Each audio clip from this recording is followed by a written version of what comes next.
Hello, ladies and gentlemen, and welcome to my first out of two end of the year videos on the channel, and also my very first ever long form video here on the channel. So, yeah, it is the end of the year. 2025 is come and gone pretty much by the time you'll see this, and it has been a terrific year. It's been incredible. I mean, I've really enjoyed this year for films. Obviously, we've had some stinkers, but we've also had some really good stuff this year.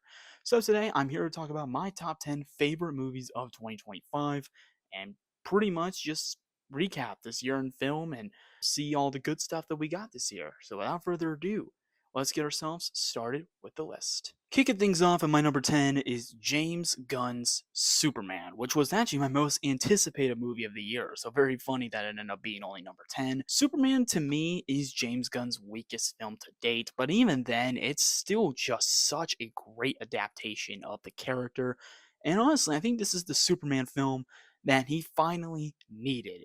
People have thought he's been a boring character for years, but this movie really excels Superman and brings him back down to earth at what he's supposed to be.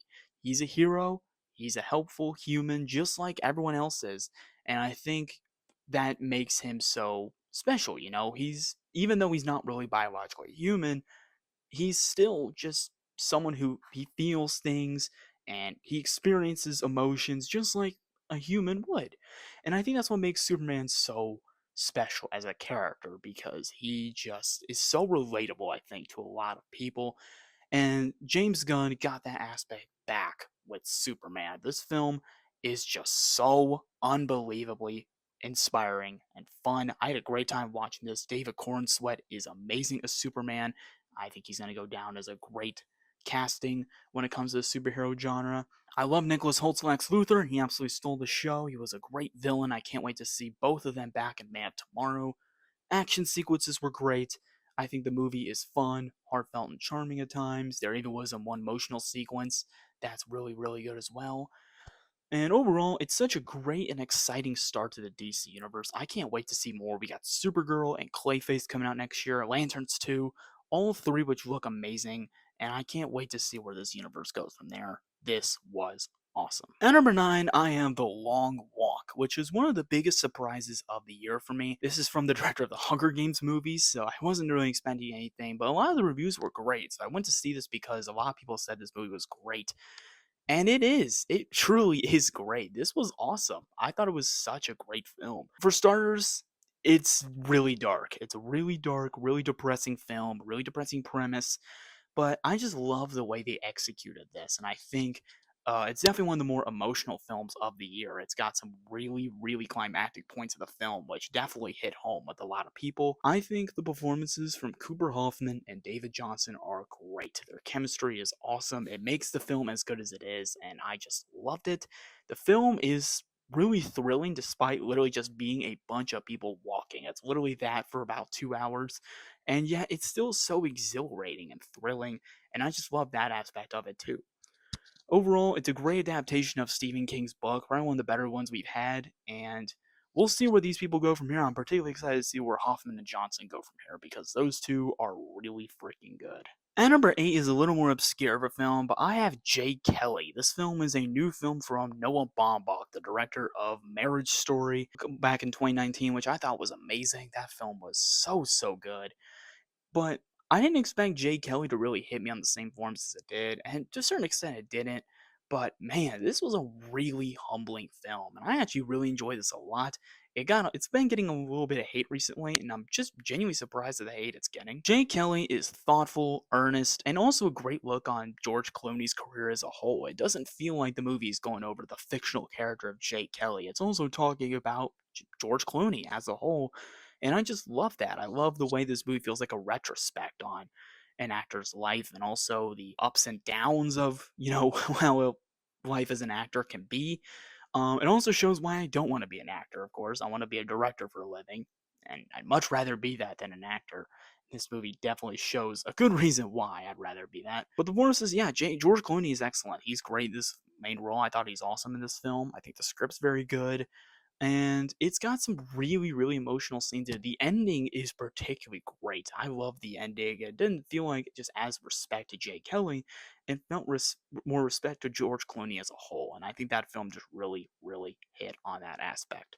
Overall, Jay Kelly, great surprise, very wholesome film. If you haven't seen it yet, it's on Netflix, so I recommend going to see it. Genuinely surprised me. At number 7, I have Weapons, which has been one of the big horror breakouts of 2025 from director Zach Cregger. I love Cregger's previous film Barbarian, but Weapons to me just really excels at what I think Cregger's talents really are as not only a director but a writer. The writing of this film is excellent. It's easily the best part of the movie. It's the script. I mean, the way it juggles between all these characters' perspectives and all these events that just keep you interested and intrigued as to how we get to this point from point A to point B, I thought was just so intriguing. And it's such a smart and clever way of writing a film. The performances are great, the scares are great. Amy Madigan in particular is amazing as Aunt Gladys. Hopefully she gets some awards recognition. We'll see. I thought the film was just weird, wacky, zany, everything that a horror film could be. Weapons hits on every aspect. What a great experience. Zach Cregger's Resident Evil film. Cannot wait. Speaking of horror, at number 6, I have Bring Her Back, which to me is honestly the most underrated film of 2025. I hate that not many people are talking about this, because in my opinion, this is easily the most disturbing film of the year. I love the Philippou brothers' previous film, Talk to Me. I thought it was great, but Bring Her Back really is an upgrade of that film in almost every aspect. The film is disturbing, creepy, wacky and zany as well in some aspects, and it just nails in every aspect. Sally Hawkins is amazing in this. I think the horror itself is great, the practical effects are great, and the story is just so weird, and it's nothing what you expect. I mean, you can watch the trailers and you just wouldn't really know where it was going from miles away. And all in all, it just really excels at being a dark, creepy, disturbing horror film. Probably the only film this year that actually genuinely freaked me in some aspect. Great film.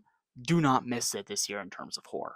At number 5, I have Guillermo del Toro's Frankenstein. Now, this movie, holy crap, it was awesome. Such a great, immersive film that completely, drives you into this world from Guillermo del Toro for almost 3 hours, and I never wanted it to end. It was so riveting, exhilarating, and just a great retelling of Mary Shelley's classic novel. The performances are great, but particularly Jacob Elordi as the creature was so good. He was awesome in this film, and finally made me get on board with him as an actor. I didn't really like him before, but man, he is great in this movie. The sets are amazing, and I think the film overall just does a really good job of just really making you live in this. I know I said this already, but making you live in this world. That's the best part about this film to me. It's so abstract and visually pleasing, and it really feels like you're in there with the characters for a pretty long time. As I said, 3 hours, and it just does such a great job. The sets, the look of this film is exquisite. I mean, it's the best part of the film. It's the look of it. And overall, I highly recommend this film. It's on Netflix right now. It's awesome. It's great. It's cool. Definitely check this out when you can. At number 4, very unironically, is Fantastic Four First Steps, which I know might be a little weird to have in the top 5 on my 2025 movies list, but man, as someone who's a fan of these characters, of the Fantastic Four, I've been waiting for a good movie adaptation for them for decades. The MCU absolutely delivered on what is, in my opinion, one of their best films yet. What Fantastic Four First Steps does so well is it just gets these characters. All the performances are great. These are easily the best adaptations of these characters we have ever seen. The visual effects are great. The 1960s retro futuristic setting is awesome, and the score by Michael Giacchino is amazing. Purely, this film just really serves as a reminder of what I think could be so special about comic book films, and I just love the way that this movie just really makes you believe in these characters in the Fantastic Four. I can't wait to see them back in Avengers Doomsday, and also going forward, this film exceeded every expectation I've ever had. This movie was simply fantastic. At number 3 for me, I got Marty Supreme. It's thrilling, exhilarating, hilarious. It's perfect on almost every single aspect. I adored this movie. It seriously is one of the most thrilling films I have seen in a long time. I mean, this film just, it's a stressful thrill ride for 2.5 hours, and it's great. I love the 1950s New York sets. Timothy Chalamet gives his best performance he's ever given. I love the score, the cinematography, the needle drops from Josh Safdie. He really, really knows when to hit a needle drop. And this film really did it for me. It's out right now in theaters. I can't recommend it enough. Please go see it. Brilliant, brilliant film.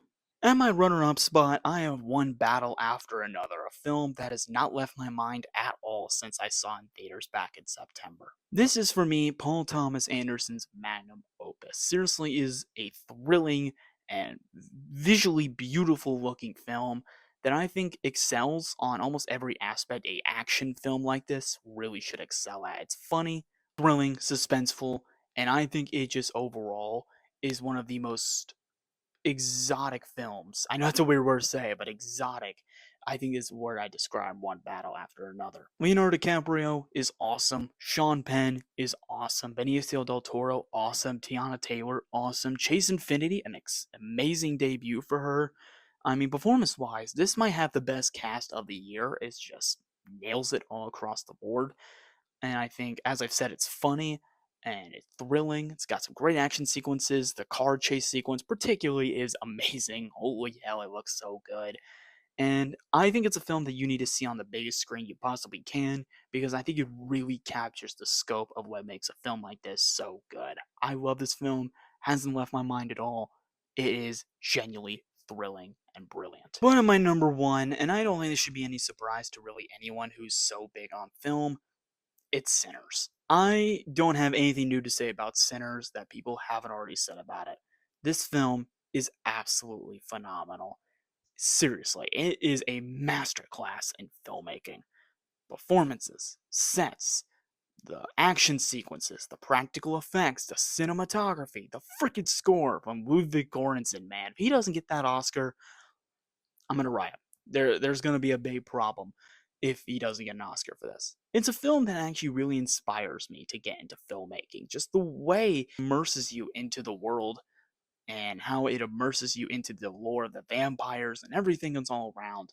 Just brilliant. Michael B. Jordan gives a fantastic dual performance, but also the rest of the cast is amazing. Miles Caton, Wunmi Masaku, Delroy Lindo, Jack O'Connell, I'm Haley Steinfeld. The performances are so freaking brilliant in this film. And as I've said, the practical effects are great. The cinematography, easily one of the best looking films of the year for sure. It's right there with One Battle After Another. And to be honest, I can't really tell you a single flaw about this film. I mean, seriously, this is my favorite film of the year for a reason. It genuinely is one of the best films of the decade. It just, in my opinion, does everything a film like this can do right. I've seen it 5 times. I'm not kidding. That's how many times I've seen Sinners, and it's just as good every time. It's brilliant. It's perfect. It's the best film of 2025. That simple. And there you go. That was a lot, but we're finally done with the list. What are your guys' top 10 films of 2025? Let me guys know your thoughts down below in the comments, and make sure to subscribe for more long-form videos like this. I have another video coming out soon, looking at 2026. So until then, I will see you guys then, and I'll talk to you guys later.